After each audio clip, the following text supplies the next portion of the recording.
في ملخصنا النهاردة هتكون صدمة كبيرة بيتعرض لها كرم بتبعده عن حبه، وبيحصل حالة حزن كبيرة في القصر بسبب نزهات وانعدام ضميرها، لكنها بتقع في شر أعمالها وبتاخد الصدمة وهي ساكتة. يا ترى نزهات ازاي كانت السبب في كل اللي بيحصل ده؟ ومين اللي مسك عليها غلطة وبدأ يبتزها علشان يحمي نفسه من شرها؟ وإيه اللي هيحصل بين كرم وسيف ده؟ كل ده وأكتر هنلاقيه في ملخصنا النهاردة، فتابعونا للنهاية. ولا ما شافش الحلقات اللي فاتت هيلاقيها في أول تعليق مثبت تحت الفيديو. ما ننساش نحط لايك ونعمل شير للفيديو ونشترك ونفعل جرس التنبيهات لو أول مرة تشوفونا. بتبدأ الأحداث وبنشوف كرم اللي بيكون مبسوط لأنه أخيرا هيتجوز البنت اللي حبها، لكنه بيجيله مكالمة من أخته تعرفه إن هم خسروا أبوهم فبيتصدم، وبتخرج معلا وهي بتعيط تحط جزمة فدات على الباب وترجع. أما نزهات فبتفضل قاعدة قدام أخوها بمنتهى الجبروت، وبتدخل عليها فوزية وبتنهار من العياط على أبوها. بيكون كل الخدم في حالة حزن وعياط عليه من طيبته، وبنشوف كرم وسيف ده راجعين وبتحاول تهون عليه، وبنعرف إن ميمو هو اللي صور اللي حصل لأنه بيفضل يتفرج على الفيديو وهو بيعيط. بتطمن سيف ده كرم إنها تفضل جنبه وإنه يخرج زعله وما يكتمهوش. بيوصلوا على القصر وبتنزل سيف ده اللي بيشوفها سفاج وبتشوفها بريهان لكنها ما بتكلمهاش، وبيدخل كرم وسيف ده وراه. بيجري ميمو على سيف ده علشان عايز يوريها اللي حصل، لكن بريهان ما بتكونش فاهمة وبتمنعه وبتطلب من سفاج يوديه المدرسة، وبتاخد منه التليفون. وبيدخل كرم عليهم وهو مصدوم، ووراه بتكون سيف ده اللي بتعزيهم، بس نزهات ما بتكونش طايقاها وبتستقبل كرم بالكذب، وبتعرفه ان هو زعل بسبب فراقه وفضل مستنيه يرجع لكنه مرجعش، فقلبه ما قدرش يتحمل ده وبتأنب ضمير كرم. بتخرج سيف ده وهي منهارة من العياط لأنها مفكرة إن هما السبب فعلا. وبتكون رنا عرفت إن سيف ده جات بفستان فرحها، وبتحاول دليبار تهون عليها لأنها وصية أمها ليها ولأنها مش متحملة تشوفها زعلانة كده. وبتقوم رنا تحضنها، وعلى الرغم من إن دليبار ما بتحبش الأحضان والعاطفة بيكون واضح عليها التأثر وحبها لرنا فعلا. نرجع لنزهات اللي بتعرف كرم إن أبوه مات وهو الوريث الولد الوحيد في العيلة، وهو اللي هيتولى كل الأمور من بعده. فبتنهار عالية لأن هم لسه ما دفنوش أبوها وده كل همها، وحتى ممنوع العياط عليه. لكن نزهات بتعرفها بثبات إن عيلتهم بيدفنوا ميتهم بهدوء، فبتخرج عالية وهي منهارة وبتشوفها سيف ده وبتروح وراها تعزيها وتهديها، لكن عالية بتكون مش قادرة تتحمل الوجع وإن حتى ممنوع العياط في القصر ده.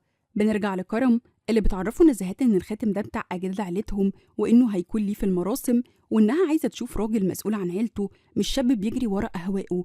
وبيعرفها كرم إن هو خسر أبوه وده مش وقته، فبتخرج هي والكل وبيسيبوه مع أبوه يودعه. بتعرف سيف ده عالية إن ساعات لو حتى ماتوا الناس بيفضلوا جواهم بذكرياتهم ووقتهم الحلو، وبتشكرها عالية وبتمشي علشان تشم هوا. وبتعرف دليبار سيف ده إن نزهات مستنياها. بيتكلم كرم مع أبوه وهو بيعيط لأنه سابه لوحده وهو كان ناوي يرجع، وبيلاقي رنا بتهون عليه. بتدخل نزهات على سيف ده اللي بتعرفها إنها تبعد عن كرم لأنها مستحيل ترضى بيها كنة للقصر، لكن سيف ده بتتعصب عليها لأن هي بتتكلم في كل ده وأبوه لسه ميت. بتطردها نزهات لأن وجودها السبب في كل ده. بتفضل معلى تعيط لأنها بتحب فداد زي أبوها، وعشان هم خدم ممنوع يروحوا حتى على العزا، وبتفضل سلطان تهون عليها. بتدخل سيف ده تحضن أمها وهي بتعيط، لكن بريهان بتزقها وبتمشي، وبتروح سيف ده وراها وبتحاول تتكلم معاها، لكن بريهان بترفض لأنها هي خيبت ظنها فيها ولأن في مصيبة فوق راسهم وهي مش بتفكر غير في نفسها. لكن سيف ده بتحاول تشرح لها إنها ما قدرتش تشيل كرم من قلبها وإنها بتحبه، لكن بريهان ما بتسمع لهاش وبتسيبها وبتمشي. وبيشوفها سفاج اللي بيبارك لسيف ده لكنها بتعرفه إنها ما لحقتش تتجوز كرم أصلا. بيسأل كرم فوزية عن سيف ده لكنها بتتعصب عليه وبتشتمها لأنها السبب في كل ده ولأنه بيدور عليها وهم لسه ما دفنوش أبوهم. وبيتضايق كرم لأن هي كمان رامية اللوم عليه في اللي حصل لأبوهم. بياخدوا خليل وبيحاول يهديه، لكن كرم بيفضل متعصب لأن هم رامين اللوم عليه في موت أبوه هو وسيف ده، وعلشان ما دخلش سيف ده رغم إنها ملهاش ذنب وما أذتش حد فيهم. بتمشي سيف ده وهي متعصبة، وبتلاقي رنا خارجة تضايقها وبيشوفهم سفاج، وبتحرق رنا لسيف ده دمها بإن كرم مش هيتخلى عن عيلته عشان واحدة زيها، وبتسيبها وبتمشي. وبتفضل سيف ده تعيط. بتخرج جنازة فدات، وبتفضل سيف ده واقفة تبص على كرم من بعيد اللي بيكون منهار، ورنا بتحاول تقرب منه علشان تضايقها، وبيمشوا كلهم وبيفضل الخدم يعيطوا. بتدخل بريهان بتلاقي سيف ده بتلم هدومها وبتعرفها سيف ده إنها تروح على الجبل الأسود علشان يعيش حب كرم جواها لكن بعيد عن كرم، وعشان أمها تفضل مع ميمو في القصر. بتفضل بريهان تعيط لأن مش بإيديها حاجة تانية، وبتدي لسيفدا فلوس تكفيها مدة على ما تأقلم نفسها، وبتطلب منها تطمنها لما توصل. بتمشي سيفدا وبيشوفها سفاج اللي بيروح ياخد عربية علشان يوصلها. بتروح معاه وبتكون عايزة تعدي على ميمو الأول علشان تودعه قبل طيارتها. وبيفضل سفاج يتكلم عن كرم وحش وإنه شبه عيلته ومجرد حد متدلع وبيشبط في اللي هو عايزه، لكن سيفدا بتدافع عنه لأنه ما يعرفوش ولأنها اضطرت تسيبه علشان في مصيبة فوق دماغهم. فبيستغرب سفاج لأن سيفدا بتكون وقعت بلسانها وبتلحق نفسها وبتقفل الموضوع. بتقعد مع ميمو تعرفه إنها مسافرة، لكنه بيتضايق جدا لأنها وعدته إنها مش هتمشي وتسيبه. وبتحاول سيفدا تهديه وتطمنه إنها تكلمه دايما، لكن بيتعصب وبيعرفها إن هو مش عايز يكلمها لأنها ما بتحبوش. وبيجري وبيسيبها وبتفضل سيفدا تعيط. بنشوف العزا معمول في القصر، بس كرم بيكون مرجعش لأنه فضل عند قبر أبوه بيودعه. بيلاقي رسالة واصله من أبوه وبيكون تسجيل بعتهوله لأن لقى تليفونه مقفول، وكان مبسوط لأنه راح لسيفدا وما تخلاش عن حبه وبيتمنى له السعادة. بيتصدم كرم وبيستغرب وبيرن على سيفدا لكنها ما بتردش. بيرجع على القصر وبيعرف من أبو سفاج إنها مشيت، لكنه بيخاف يقوله إن سفاج هو اللي وصلها. بيدخل كرم وهو متعصب وبيزعق أبو سفاج فيه لأنه بيعمل لهم مشاكل مع كرم وبيدخل نفسه في اللي ملهوش فيه. وبيسمعهم شوسفار، لكن الراجل بيطلب منه ما يعرفش حد. فبيدخل شوسفار يطمن نزهات إن سيفدا مشيت، فبترتاح هي ورنا، لكن رنا بتعرفها إن أهلها ما مشيوش لسه. بيفضل ميمو قاعد زعلان على فدات لأنه صاحبه، وبتدخل دليبار تديهم تعليمات كالعادة. وبيدخل كرم كمان وبيسأل بريهان عن سيفدا، لكن بريهان بترفض تعرفه لأنها مش عايزاه يتجوز من سيفدا ومش هتسمح بده علشان الفرق اللي بينهم. لكن كرم بيكون مش مهتم بأي حاجة غير إنه عايز سيفدا. طبعا سفاج ما بيسكتش وبيتدخل وبيعرفه إن سيفدا مش عايزاه وإنها سافرت للجبل الأسود وهو اللي وصلها. وبيشد هو وكرم مع بعض، فبيحوشوا أبوه بيعتذر من كرم اللي أول ما بيمشي بيضرب سفاج بالقلم قدام الكل. بيرن كرم على سيفدا لكنها ما بتردش، فبيروح يزعق في عمته وبيسألها عن سيفدا لكنها بتضحك لأن أبوه مات وهو كل همه سيفدا. بيخرج سليم من الأوضة وبتلاقي فوزية رسائل كتير جاياله، فبتبص في موبايله وبتتصدم وبترميه. بيتخانق كرم مع نزهات وبيكون سليم واقف يتنصت عليهم، وبتنزل فوزية تعرفه إن جاتله رسائل كتير وبتديه الموبايل فبياخده وبيمشي. بيروح سليم على الأوضة بيلاقي طبق حلويات ورسالة من معلى بتعرفه إنها عاملة حداد بس أجازتها بكرة ولو وحشته يتقابلوا. بيخرج كرم وهو متعصب ياخد العربية ويمشي، وبيفضل يرن على سيفدا بس ما بتردش. فبيكلم خليل علشان يعرف له ميعاد الطيارة بتاعتها. وبنشوف الصياد اللي قابل رنا واللي بيروح لقبر فدات، وبيعرفوا ان هو ما سمعش كلام الست اللي حبها في الماضي وماتت من وجعها لكنها ما خانتهوش ابدا، وبما انه راح لها فهيعرف ده. بيقرا له الفاتحة وبيمشي. بيعرف خليل كرم ان المسافرين طالعين الطيارة خلاص ومستحيل يلحق، لكن رغم ده بيصمم كرم يروح يمكن الطيارة تتأخر. بتروح فوزية تقعد مع عالية بيتكلموا، لكن عالية بتكون زهقت لدرجة إنها عايزة تجيب بنزين أو تولع في القصر كله علشان ترتاح. بيكون ميمو حزين ومش عايز ياكل، وبتيجي بريهان تاخده تنيمه. فبتعرفها دليبار إنها تلم حاجتهم بالمرة علشان هيمشوا الصبح، وده قرار نزهات. فبيدخل ميمو في حالة هستيريا وبيفضل يكسر الأطباق وبيحاولوا يهدوه، وبتسيبه بريهان وبتخرج وهي متعصبة وبتجري وراها دليبار وشيسوفار. بتدخل بريهان على نزهات وهي متعصبة وبتعرفها إنها مش هتمشي وإنها هتكمل في شغلها وتكسب فلوس بتعبها وجهدها، وبتطلب منها تبطل انعدام الضمير، لكن نزهات بتطردها. فبتخرج بريهان الفيديو اللي لقيته على الموبايل وبتعرفها إن ده مش النسخة الوحيدة اللي عندها، ولو فكرت تطردهم أو تضايق ابنها تاني مش هتسكت لها لأن ما عندهاش أغلى من ابنها. وبتفضل نزهات مصدومة ومش عارفة تستوعب، وبتخرج بريهان وبتسيبها. أما كرم فبيوصل وبتكون الطيارة طلعت وما بيلحقش سيفدا. بيرن على الطيارة الخاصة بيه، لكن نزهات بتكون منع السفر وأول طيارة عادية هتطلع بتكون تاني يوم. بيتعصب وبيكون مش عارف يعمل إيه. بيفضل سفاج يهدي ميمو وبيخرج الكل وبيسأله هو خايف يمشي ليه. فبيعرفوا ميمو إن هو لو مشي الشرطة هتاخده لأنه عمل حاجة وحشة جدا. وبتدخل بريهان تطمن ميمو إن خلاص مفيش حاجة هتحصل وإن هما مش هيمشوا، وبينبسط الكل لأنهم ممشيوش. لكن سفاج بيخرج وبيفضل يفكر في كلام سيفدا وميمو وإيه اللي هما مخبيينه. بيروح كرم اليخت وهو متعصب وبيكسر كل حاجة، وبيفضل خليل يهدي فيه بتكون نزهات بتحضر لمراسم الخاتم، لكنها بتعرف إن كرم مشي ما بيردش على تليفونه. بيفضل خليل يحاول يقنع كرم إن لو سيفدا كانت كويسة ما كانتش سابته واتخلت عنه في وقت زي ده، وإنها ما بتحبوش زي ما هو حبها. لكن كرم بيتعصب لأن محدش عارف سيفدا زيه، لأنها أطيب قلب والوحيدة اللي حاسة بيه وفهماه وحبته من غير ما تعرف حتى هو مين. بيلاقي خليل سيفدا داخلة عليه فبيقوم يسيبهم وبيمشي. بيفضل كرم قاعد يعيط بيلاقي سيفدا بتهون عليه فبيتبسط لأنها ما مشيتش، بتعرفه سيفدا إنها ما قدرتش تسيبه كده.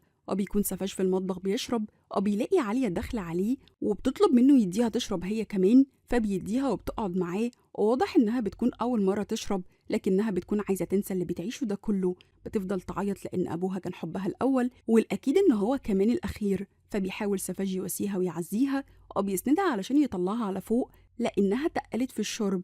بتكون سيفدا قاعدة مع كرم بيعرفها إن أبوه بعت لها السلام قبل ما يموت، فبتستغرب وما بتفهمش. لكن كرم بيشغل لها التسجيل اللي هو بعتهوله بتطمن سيفدا كرم إنها جنبه ومش هتسيبه. بتكون نزهات نايمة بتشوف أخوها داخل يعرفها إن الحقيقة هتتكشف عاجلا أم آجلا، فبتقوم من النوم مفزوعة وبتخرج. بنشوف بريهان نايمة على الكرسي بتلاقي نزهات بتخبط تصحيها بتسألها هي هربانة من إيه، لأن واضح إنها ست عندها كبرياء وأكيد في سبب علشان تفضل هنا بعد كل ده. لكن بريهان بتنكر إن في حاجة بتعرفها نزهات إن الحقيقة هتتكشف قريب بتمشي وبتسيبها. بترجع نزهات على القصر بتكلم شوسوفار تعرفه إن في مصيبة مخبياها بريهان فيتحرى عنهم كويس ويعرفها لها. وبنشوف دم نازل من اليخت وسيفدا طالعة فستانها عليه دم ومصدومة وخايفة ومنهارة من العياط. بتصحى سيفدا مفزوعة لأنه كابوس بيروح كرم يهديها وبيطمنها بيقومها علشان حضر لهم الفطار. بتنزل نزهات على الفطار بتيجي بريهان تصب لها الشاي بيستغرب الكل لأنها ما طردتهاش. بتنزل رنا تقعد على الكرسي الرئيسي في وش نزهات بيتصدم الكل. بيتكلم سليم مع نزهات إن في اجتماع بخصوص الأراضي، فبتتدخل رنا وبتعرفه إن أكيد يقصد أراضيها هي، وإنه كويس إن هو عرفها علشان تحضر الاجتماع لأن عندها خطط بخصوص أراضيها. وطبعا ده بيصدم الكل خاصة نزهات اللي بتعرف رنا إنها ما عندهاش خبرة كفاية علشان تدير الأراضي. لكن رنا بتعرفها إن جه الوقت إنها تنفذ اللي اتعلمته طول عمرها لأنها واثقة في تعليمها وشطارتها. وبيجيش السفار يعرف نزهات إن لطيف جه، فبتطلب نزهات من عالية تلبس فستان كويس وتيجي على الصالون لأن لطيف جه يعزيهم. بتتصدم عالية لأن ده الراجل اللي عمتها عايزة تجوزه لها. بيلاقي سليم رسالة من معلى فبيتحجج إن هو لازم يقوم علشان وراه شغل وبيمشي. بتقوم فوزية كمان بتخرج عالية وراها تترجاها تعمل حاجة لأنها مش عايزة تعيش كده. لكن فوزية بتكون مركزة في سليم اللي راح يقابل اللي بيخونها معاها. وقتها عالية بتبص على سفاج وبتعرف فوزية إن كفاية كده وإن هما لازم يمسكوه متلبس. بتاخدها وبيروحوا العربية. بتطلب من سفاج يفتح لها الباب وبيحاول أبوه يمنعهم لأن البنات ممنوع خروجهم من القصر، لكن ما بيسمعوش الكلام وبيمشوا بسرعة. بنشوف سيفدا قاعدة بتفطر مع كرم وبتتكلم معاه وبتكون خايفة من كل حاجة بتحصل، لكنه بيطمنها وبتكون متضايقة لأن أمها مفكراها في الجبل الأسود وهي ما سافرتش. لكن كرم بيطمنها إن هم هيأسسوا حياتهم هناك ويبعتوا ياخدوها. لكن سيفدا بتعرفه إن الموضوع مش بالسهولة دي. بتسأل سلطان بريهان عن سيفدا لو كانت وصلت، لكن بريهان ما بتكونش عارفة. وبتدخل نظر تعرفهم إن فوزية وعالية هربوا فبيتصدموا. وبتكون نزهات قاعدة مع لطيف وبتلاقي شوسوفار بيعرفها اللي حصل، فبتتصدم وبتعرف لطيف إن عالية معدتها وجعتها ومش قادرة تنزل وبتعتذر له عن ده، لكنه بيتفهم الوضع وبيعزيها وبيمشي. بتعصب نزهات من اللي حصل، وده كمان لأن البنات ما كملوش دورات تعليم السواقة وممكن يعملوا حادثة ويوقعوا نفسهم في مصيبة. بنشوف عالية ماشية ورا سليم لحد ما الإشارة بتقفل عليهم وبتلاقي فوزية عمتها بترن عليها، فبتتخض وبتخاف وبتتفتح الإشارة وبتروح عالية ورا سليم وبيلاقوه قدام الفندق بيسلم على واحدة وداخل معاها، فبتتصدم فوزية. بيدخل سليم مع معلى على الفندق وهما بيضحكوا مبسوطين وبيديها هدية وبتفتحها معلى وبتتصدم لأنه فستان نوم فوزية، فبترميه وبتتعصب عليه لأنه مش مكسوف إن هو يجيب لها هدوم مراته لأنها شافتها في أوضتها. لكن سليم بيستغرب لأن المفروض يتكسف من ده، لكن هي ما تتكسفش عشان بتخونها معاه. وبيضحك وبيطلب منها ما تتعصبش لأنه هيليق عليها جدا وبيفضل يصالح فيها. أما فوزية فبتفضل مصدومة وبتتكلمش وبتحاول عالية تهون عليها لكنها من الصدمة ما بتردش. بتحاول سيفدا تحكي الكرم اللي حصل معاها وبتعرفه إنها كانت جاية للجبل بعد سنة وحجزت تذكرتها، لكن في حاجة حصلت قلبت حياتهم كلهم بسبب أبوها لأنه حد وحش جدا، وبتيجي تكمل وهي بتعيط، لكن كرم بيسكتها وبيهديها وبيطمنها إن أبوها مش فارق معاه ولا أي حد من عيلتها، وإنه مش عايز غيرها وده مكفيه. بنشوف رنا قاعدة مع سليم، وبتلاقي الصياد داخل عليهم، وبيقوم سليم يسلم عليه وبيعرفها إن هو اسمه تيومان وإنه بيكون المستثمر اللي هيشاركهم، لكن رنا بتفتكره وما بتكونش مرتاحاله ولا واثقة فيه، فبترفض تشارك حد ما بترتاحلوش وبتسيبهم وبتمشي. بنشوف كرم رجع مع سيف ده على البيت، وبيستقبلوهم إخواته، وبيدخل كرم معاه وهو ماسك في إيد سيف ده وإخواته جنبه بيدعموه، وبتفضل نزهات مصدومة، وبيروح الكل على السفرة وبتشوفهم بريهان وبتتصدم، وبيطلب منها كرم تفضل وتسمعهم. بيطلب كرم من دليبار تجيب له الخاتم علشان يبدأوا المراسم، وبيعرف نزهات إنها سواء قبلت أو لأ فهو قرر يتجوز سيف ده، وبعد كده احترامها هيكون من احترامه في القصر وإنها تحت حمايته. بياخد الخاتم وبيقول خطبته علشان يخلص من المراسم، وبتفضل نزهات مصدومة ومش عارفة تنطق. بيشد كرم الكرسي لسيف ده وبيقعدها قدام الكل، وبتفضل نزهات مش مستوعبة اللي بيحصل لا هي ولا بريهان. وبتخلص حلقتنا على كده. يا ترى ايه رد فعل نزهات على اللي بيحصل، وازاي فوزية هتتصرف مع سليم بعد ما اتأكدت من خيانته، وهيكون ايه موقف بريهان من سيف ده؟ كل ده واكتر هنعرفه في الملخص اللي جاي، فاستنونا. اكتبوا لنا توقعاتكم انتم في التعليقات، وعايزين الملخص اللي جاي امتى، وما ننساش نحط لايك ونعمل شير للفيديو ونشترك ونفعل جرس التنبيهات لو اول مرة تشوفونا، ولا ما شافش الحلقات اللي فاتت هيلاقيها في اول تعليق مثبت تحت الفيديو. I know you told your friend you're not okay, and tell me what's wrong and why you never said you felt that way. And guess you're trying to stay strong and fake a smile until I look away. But I've known you too long, it hurts to watch your blue eyes fade to gray as you fade away, as you fade away. Yeah, I'm about to fade away, 'cause every time I wake up I feel like it's Monday. Something's going wrong with all the chemicals up in my brain. All of a sudden I don't look at anything the same way. Gotta build up of my thoughts sitting in an ashtray. I'm sorry that I'm so inconvenient, okay. Just let me be me and I'll stay out of your way. I can see the way you look at me, I'm such a disgrace. I never really asked to be brought into this place. You wanna love me? Well then baby I have a taste. All the highs and the lows, no you'll never be the same. I don't really wanna hurt you but I